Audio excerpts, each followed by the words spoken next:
you're all doing well. Back to 90 Seconds Healthcare. Now we're moving into recording some of the key aspects of what we're trying to educate on, which is quality, safety, risk management, improvement, artificial intelligence, and cardiology in medicine. So I thought one of the key things that I need to do is talk about HRO in healthcare, or high reliability in healthcare.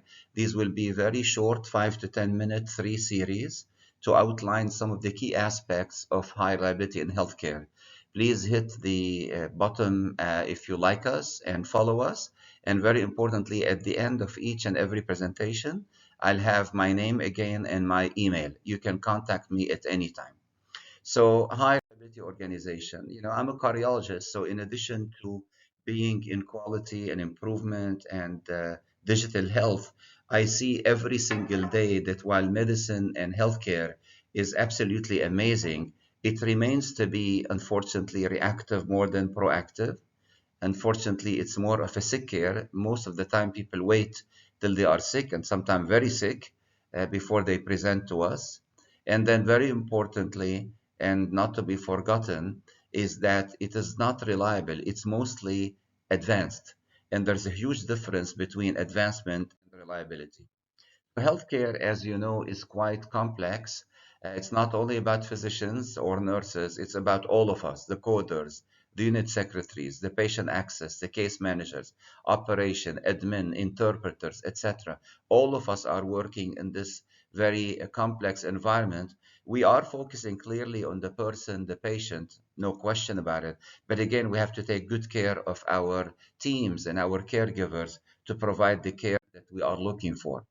When you speak to persons or families and you ask them about their wishes, if you sit down and collect these data and analyze it carefully and from experience, there are four things that come to mind.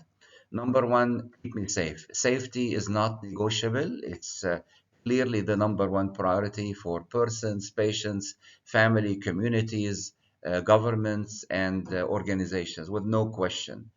Heal me, obviously using evidence-based medicine, providing the care that's updated based on guidelines, based on pathways, based on expertise and knowledge, based on teamwork.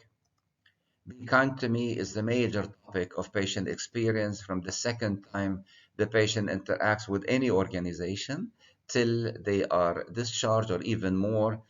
Patient experience is key. And very importantly, and sometimes unfortunately forgotten, is engaging the patient. If the patient is not involved in their own care, it's not only about adherence or compliance. They actually don't do well for many, many reasons. So, the safety, the evidence-based medicine, the patient experience, and the engagement of the patient and their family.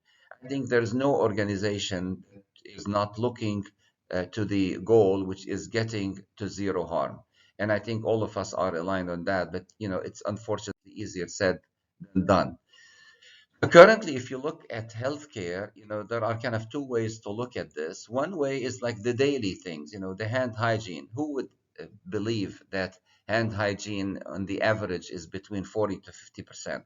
So half of the patients are getting care, with healthcare providers who are washing their hands, and maybe the half are not, or maybe it's done inconsistently, obviously unexpected and unacceptable. Medication administration, as simple as medication can be, there are so many steps in providing a medication, and these can have many faulty aspects in it. Identifying patient correctly, whether we're talking about the name and the medical record number or any ID or the date of birth or any barcoding, believe it or not, while being the international patient safety goal number one and the national patient safety goal number one anywhere, still there are issues there. And then going from transition of care, from ED to admission, ICU to floor, discharge, there are many communications, and we can talk about it some other time. Uncommon preventable adverse events, while uncommon, but still it happens, retain foreign objects or doing procedures on the wrong side. So then this I find to be very useful, advanced but not reliable. I think we mix globally between the advancement, having all the right technology, all the degrees, etc., and the reliability, doing things consistently at all times with a very high level of quality, timeliness, efficiency, effectiveness, safety, etc. And there are even some sites, talking about, the dead mistakes for people to be aware and to know how many of these things do happen. I published a few years ago in the medical journal called, the American College of Medical Quality Journal. I published the domino effect of medical errors. It was more like of a perspective, but I just bring it up because I think it's very timely.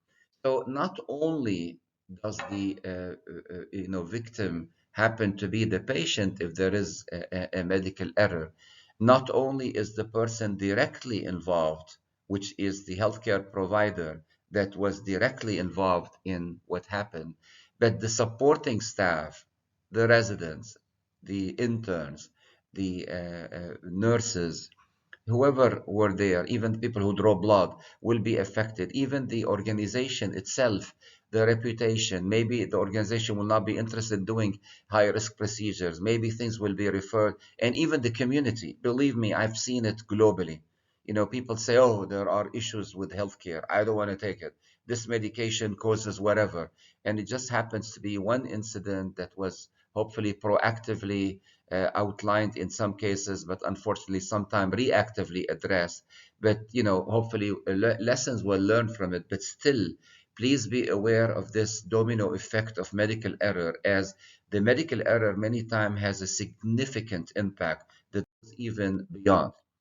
And very importantly, communication before we get, so this is section one of a series of three presentations on HRO or high reliability organization.